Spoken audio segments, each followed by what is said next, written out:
good evening, everyone. We're back at this SheLead 2026 organized by ISACA. I have with me Ms. Rupashree. I will request her to introduce yourself. So, madam, welcome to our podcast platform called Shatranj. And I'm very happy to be here. I'm Rupashree.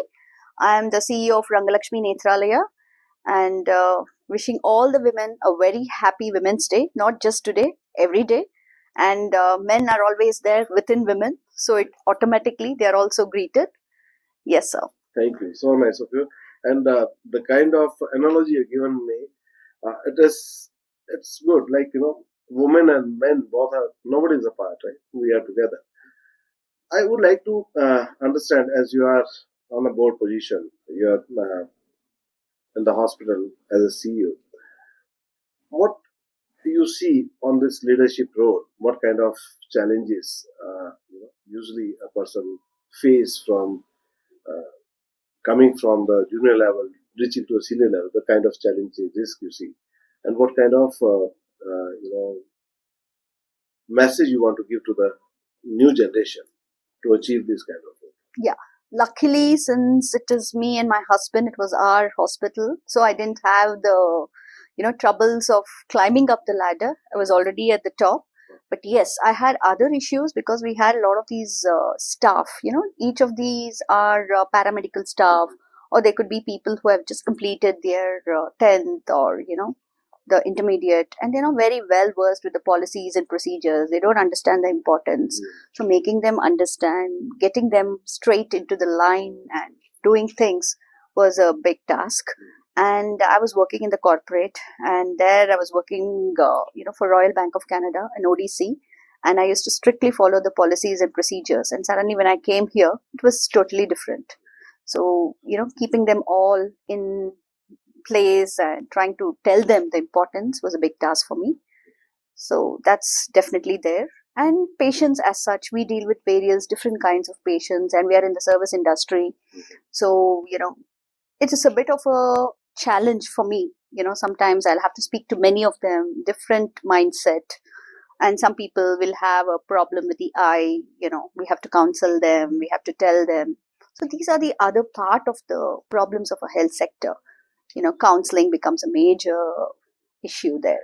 So, if I say in nutshell, emotional, empathy, support, all these things are the guardrails where you require in this kind of organization. I do understand. However, you also added on the people, process, and now practices has converted somewhere to technology. Correct. So, if I say earlier it was 3P, somewhere we see it is becoming PPT. So people, process, and practices. Correct. Technology. So now, when we have people, as you rightly said, the governance is required. The practices has to be, process has to be defined properly. People has to take hand in hand. In this regulatory environment, how you are managing technology to overcome your challenges and how it is helping you? Definitely. See, AI or the technology has always been there as part of our industry. In terms of our equipments for screening, when we go out, you screen people, we have algorithms already in place to check, the eye health. And this can be sent as WhatsApp or through email to the doctor. He can be remotely present anywhere, but still he can tell his subordinates what needs to be done. And, so that there's no waste of time. And the patient gets his due treatment. So we are already using that in the form of algorithms embedded within the equipment. Apart from that, we are also having processes. We have softwares which captures the the patient's records and the medications that we are going to give them. Until the process is in place, it's very difficult because many a times the patients forget their files. Absolutely. So with the emerging technology uses, and you also know there are a lot of security issues are coming up. The challenge of cyber threat, challenge of the data, which is the new oil or fuel for anybody. Yes. So how you are safeguarding your institutional data, your patient data. So how you are taking all this practices in place Secondly, the leading question is with the DPDPA coming into the practice. So where you see the medical hospitals or this industry, how they are going to be impacted or benefited. See, definitely, this is a very, very vital question because patients' data has to be protected on one hand. The other hand, our own data has to be protected. So definitely when we're using the softwares or the applications, we should be very cautious. We should go through a well-known company. We cannot just like that go and give our information to them.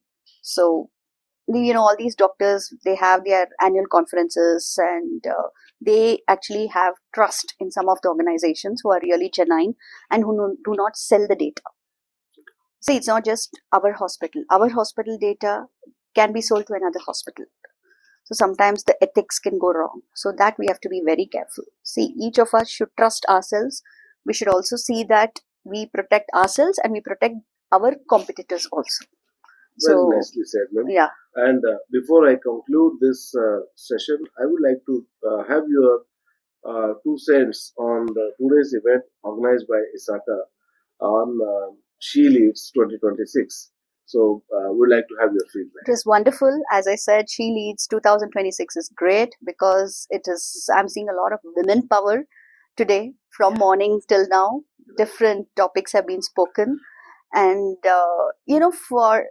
it's International Women's Day, which has started from the West, I could say.